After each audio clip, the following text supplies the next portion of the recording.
नमस्कार दोस्तों, पूरा देश 22 जनवरी को दिवाली मानने वाला है क्योंकि भगवान श्री रामचंद्र की मूर्ति प्रतिष्ठा होने जा रही है। तो इस राम मंदिर के पूरे बनने के पीछे किस किस ने अपना महत्वपूर्ण योगदान दिया है, उसके बारे में पूरा इतिहास हम आज यह वीडियो में जानेंगे। तो दोस्तों कमेंट में जरूर जय श्री राम लिख देना। इतिहासकारों के अनुसार कौशल प्रदेश की प्राचीन राजधानी अवध को कालांतर में अयोध्या और बौद्ध काल में साकेत कहा जाने लगा।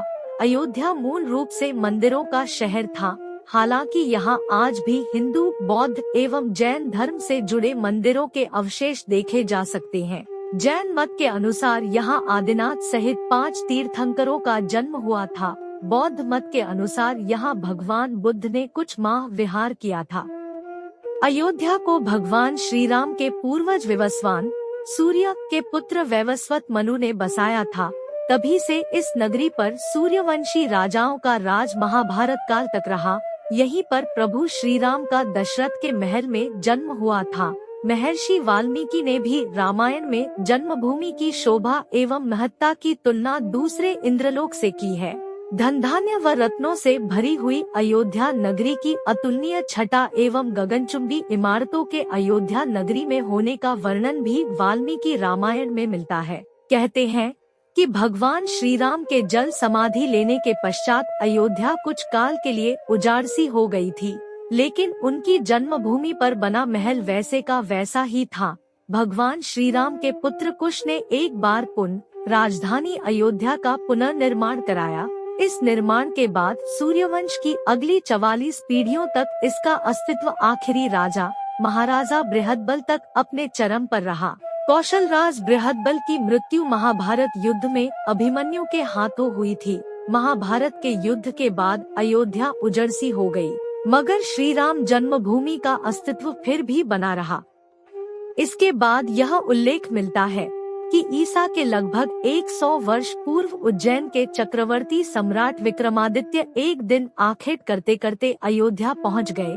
थकान होने के कारण अयोध्या में सरयू नदी के किनारे एक आम के वृक्ष के नीचे वे अपनी सेना सहित आराम करने लगे। उस समय यहाँ घना जंगल हो चला था, कोई बसावट भी यहाँ नहीं थी। महाराज विक्रमादित्य को इस भूमि में कुछ चमत्कार दिखाई देने लगे। तब उन्होंने खोज आरंभ की और पास के योगी व संतों की कृपा से उन्हें ज्ञात हुआ कि यह श्री राम की अवध भूमि है। उन संतों के निर्देश से सम्राट ने यहाँ एक भव्य मंदिर के साथ ही कूप, सरोवर, महल आदि बनवाए। कहते हैं कि उन्होंने श्री राम जन्मभूमि पर काले रंग के कसौटी पत्थर वाले 84 स्तंभों पर विशाल मंदिर का निर्माण करवाया था। इस मंदिर की भव्यता देखते ही बनती थी। विक्रमादित्य के बाद के राजाओं ने समय समय पर इस मंदिर की देखरेख की। उन्हीं में से एक शुंग वंश के प्रथम शासक पुष्यमित्र शुंग ने भी मंदिर का जीर्णोद्धार करवाया था। पुष्यमित्र का एक शिलालेख अयोध्या से प्राप्त हुआ था, जिसमें उसे सेनापति कहा गया है तथा उसके द्वारा 2 अश्वमेध यज्ञों के किए जाने का वर्णन है। अनेक अभिलेखों से ज्ञात होता है कि गुप्तवंशीय चंद्रगुप्त द्वितीय के समय और तत्पश्चात काफी समय तक अयोध्या गुप्त साम्राज्य की राजधानी थी। गुप्तकालीन महाकवि कालिदास ने अयोध्या का रघुवंश में कई बार उल्लेख किया है। इतिहासकारों के अनुसार 600 ईसा पूर्व अयोध्या में एक महत्वपूर्ण व्यापार केंद्र था। इस स्थान को अंतर्राष्ट्रीय पहचान 5वीं शताब्दी में ईसा पूर्व के दौरान तब मिली, जबकि यह एक प्रमुख बौद्ध केंद्र के रूप में विकसित हुआ। तब इसका नाम साकेत था। कहते हैं कि चीनी भिक्षु फाहियान ने यहाँ देखा कि कई बौद्ध मठों का रिकॉर्ड रखा गया है। यहाँ पर 7वीं शताब्दी में चीनी यात्री हेनत्सांग आया था। उसके अनुसार यहाँ 20 बौद्ध मंदिर थे तथा 3000 भिक्षु रहते थे और यहाँ हिंदुओं का एक प्रमुख और भव्य मंदिर भी था, जहाँ रोज हजारों की संख्या में लोग दर्शन करने आते थे। इसके बाद ईसा की 11वीं शताब्दी में कन्नौज नरेश जयचंद आया तो उसने मंदिर पर सम्राट विक्रमादित्य के प्रशस्ति शिलालेख को उखाड़कर अपना नाम लिखवा दिया। पानीपत के युद्ध के बाद जयचंद का भी अंत हो गया। इसके बाद भारतवर्ष पर आक्रांताओं का आक्रमण और बढ़ गया। आक्रमणकारियों ने काशी, मथुरा के साथ ही अयोध्या में भी लूटपाट की और पुजारियों की हत्या कर मूर्तियां तोड़ने का क्रम जारी रखा। लेकिन 14वीं सदी तक वे अयोध्या में राम मंदिर को तोड़ने में सफल नहीं हो पाए।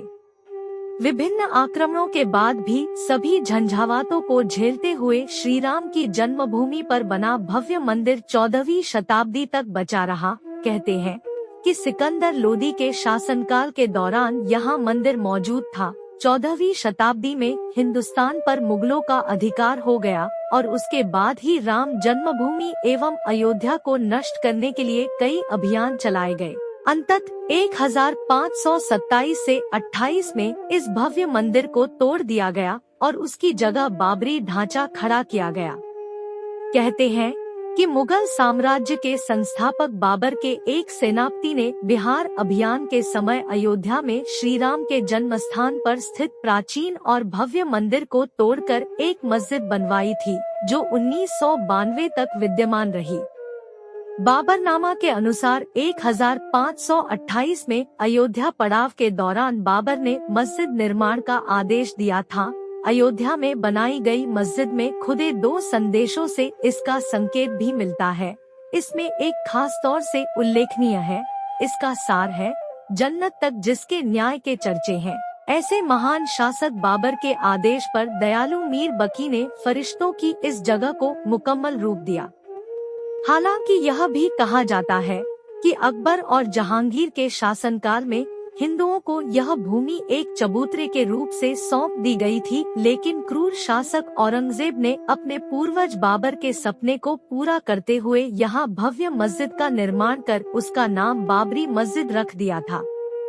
रिपोर्ट में एएसआई ने बताया कि खुदाई में 10 से 12 सेंचुरी के बीच के हिंदू मंदिरों के अवशेष मिले हैं। पिलर, ईंटें, शिलालेख और अन्य चीजें मिली हैं। पहली बार विवादित स्थल से जुड़े वैज्ञानिक सबूत मिलते हैं। मामला कोर्ट में चलता रहता है। 30 सितंबर 2010 को इलाहाबाद हाई कोर्ट ने अनोखा फैसला सुनाया। कोर्ट ने 2.77 एकड़ वाली विवादित भूमि को 3 बराबर हिस्सों में बांट दिया। इसमें 1/3 हिस्सा निर्मोही अखाड़ा, 1/3 हिस्सा राम जन्मभूमि न्यास और बाकी 1/3 हिस्सा सुन्नी वक्फ बोर्ड को दिया गया। इस फैसले से तीनों ही नाखुश थे। साल 2011 में पहली बार तीनों ने सुप्रीम कोर्ट का दरवाजा खटखटाया। जनवरी 2019 में अयोध्या केस की सुनवाई के लिए 5 जजों की संवैधानिक पीठ बनाई गई।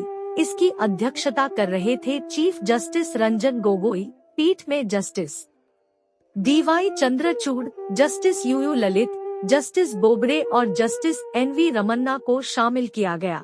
5 जजों की बेंच ने इलाहाबाद हाई कोर्ट के फैसले पर रोक लगा दी। 9 नवंबर 2019 को ऐतिहासिक फैसला आया।